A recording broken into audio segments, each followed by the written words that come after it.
Deməli, bizim hər dəfə bütün mətbəxlərdə müzakirə olunur. Bizim doğrama taxtaları deyim, lövhələri deyim, daskaları deyim. Deməli, belə əlaqəqəs əlimdə yaşıl taxta. Bu yaşıl taxta, lövhə, daska tərəvəzlər üçündür. Meyvələr üçündür, tərəvəzlər üçündür. Qırmızı olan taxtamız ət məhsulları üçündür. Yəni, qırmızı olan məhsullar üçün. Sarı olan taxtamız quş, toyuq məhsulları üçündür. Göstərdiyim kimi. Gətir oradan ağı da göydə. Ağ olan taxta süd deyilir, amma qatıq, pendir, çörək o məhsullar üçündür. Göy olan taxtamız balıq məhsulları üçündür.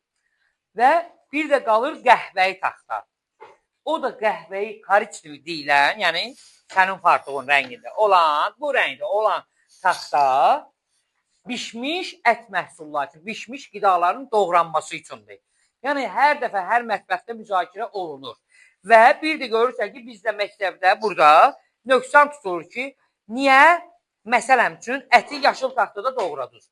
Tələbələr çox, taxtalarımız azdır. Yaşıl çoxdursa, ona görə yaşıla bölüşürük. Özümüz bilirik ki, hansı taxtalar nə üçündür? Məsləhət bizə görə də çox sağ olun. Mən də çox sağ ol deyim sizə məsləhət verdiyimə görə.